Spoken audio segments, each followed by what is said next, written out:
Hello guys, പുതിയ വീഡിയോയിലേക്ക് എല്ലാവർക്കും സ്വാഗതം. ഇന്നങ്ങനെ ടേസ്റ്റോട് കൂടി നല്ല പൊരിച്ച ചിക്കൻ ബിരിയാണി എങ്ങനെ ഉണ്ടാക്കാൻ നോക്കിയാലോ. അപ്പോൾ നമുക്ക് വീഡിയോയിലേക്ക് കടക്കാം കേട്ടോ. പിന്നെ നമ്മളിവിടെ മസാല തേച്ച് വെച്ചിട്ടുണ്ട്. ചിക്കന് മഞ്ഞൾപ്പൊടി, മുളക് പൊടി, ഉപ്പൊക്കെ ചേർത്തിട്ടാണ് മസാല തേച്ചത്. ഇനി നമുക്കത് ഫ്രൈ ചെയ്തെടുക്കാം. ഇനി അപ്പുറം ഒന്ന് മറച്ചു കൊടുക്കുക കേട്ടോ.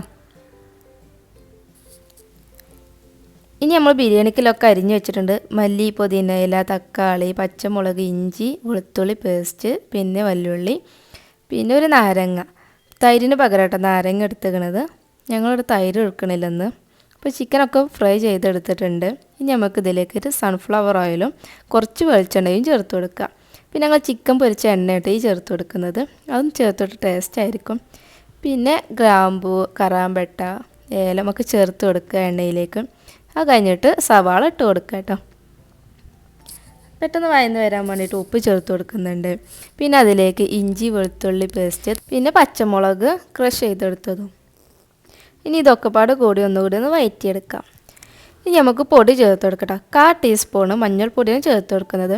അതെന്തുകൊണ്ടറിയോ, നമ്മൾ ചിക്കൻ പൊരിച്ചതാണല്ലോ, അപ്പോൾ അതുകൊണ്ട് 1/4 ടീസ്പൂണ് മതിയാവും കേട്ടോ. പിന്നെ എരിവിന് കുരുമുളക് പൊടിയാണ് ചേർത്ത് കൊടുക്കുന്നത്. അത് നിങ്ങളെ അളവിന് എരിവിനനുസരിച്ച് ചേർത്ത് കൊടുക്കുക. ഇനി നമുക്ക് തക്കാളി ചേർത്ത് കൊടുക്കുക കേട്ടോ. ഇത് നന്നായി ആ ഉള്ളിയിൽ മിക്സ് ചെയ്തെടുക്കുക.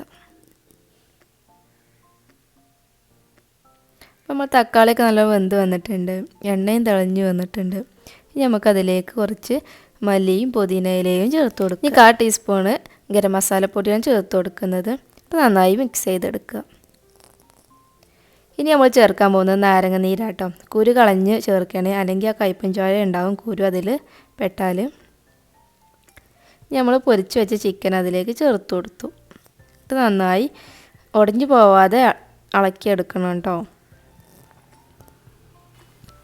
ഇപ്പോൾ നമ്മൾ പൊരിച്ച ചിക്കൻ കൊണ്ട് ബിരിയാണി വെക്കുകയാണെങ്കിൽ പെട്ടെന്ന് പണി കഴിയും കേട്ടോ.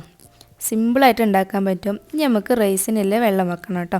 നമ്മൾ തിളപ്പിച്ച് ഊറ്റുകയാണ് ചെയ്യുന്നത്. അപ്പോൾ അതിന് വേണ്ടിയിട്ട് മൺകുടുക്ക വെച്ചിട്ടുണ്ട്. അപ്പോൾ റൈസിന് വേണ്ടിയിട്ടുള്ളത് കറാമ്പട്ട, ഗ്രാമ്പ്, ഏലക്ക. പിന്നെ ഞങ്ങൾ സിമ്പിളായിട്ട് ഉണ്ടാക്കാൻ പറ്റുന്ന റെസിപ്പിയുമായിട്ട് വന്നിരിക്കുന്നത്. അപ്പോൾ സവാള പൊരിച്ചെടുക്കണമെന്നൊന്നുമില്ല. അപ്പോൾ ഞങ്ങൾ പൊരിച്ചെടുത്തിട്ടില്ല കേട്ടോ, വേണമെങ്കിൽ ചെയ്യാം. നമുക്ക് ദമ്മിടാൻ വേണ്ടിയിട്ട് പോവുകയാണ്.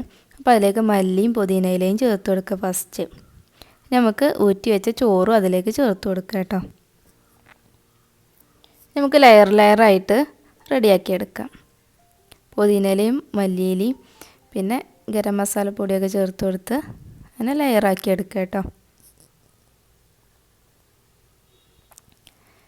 ഞങ്ങൾ വീട്ടിലുണ്ടാക്കിയ നെയ്യാട്ടോ അതും ചേർത്ത് കൊടുക്കുന്നുണ്ട്.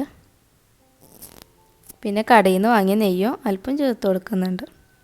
നമുക്ക് ദമ്മിടാൻ പോവുകയാണ്. ഞങ്ങൾ അടുപ്പത്തായിട്ടാണ് ദമ്മിടുന്നത്. നിങ്ങൾക്ക് സ്റ്റൗവിൽ വേണമെങ്കിലും ദമ്മിടാം. ഞങ്ങൾ കനലുണ്ടായതുകൊണ്ട് അടുപ്പത്ത് തന്നെയായിട്ടാണ് ദമ്മിടുന്നത്. അല്പസമയത്തിന് ശേഷം നമ്മൾ ദമ്മ് പൊട്ടിക്കാൻ നിൽക്കുകയാണ്. അപ്പം നമുക്ക് ഇനി വേറെ പാത്രത്തിലേക്ക് ചോറ് മാറ്റിയെടുക്കണം കേട്ടോ.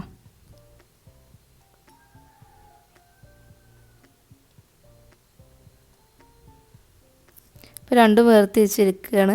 അപ്പോൾ വേറെ പാത്രത്തേക്ക് ഒഴിച്ചിട്ടും അതിലേക്ക് നെയ്യ് വേണമെങ്കിൽ ഒഴിച്ചു കൊടുക്കുക കേട്ടോ. എന്നിട്ട് ഇതുപോലെ ഒന്ന് ഇളക്കിയെടുക്കുക. അപ്പോൾ നമ്മൾ അടിപൊളി ബിരിയാണി ഇവിടെ റെഡി ആയിട്ടുണ്ട്. സിമ്പിളായിട്ട് ഉണ്ടാക്കാൻ പറ്റും, പെട്ടെന്ന് ആർക്കും ഉണ്ടാക്കുക. അപ്പോൾ നമ്മൾ വീഡിയോ ഇഷ്ടമായി സബ്സ്ക്രൈബ് ചെയ്യുക, ലൈക്ക് ചെയ്യുക, കമൻറ്റ്. അടുത്ത വീഡിയോയുമായി വീണ്ടും വരാം. ബൈ.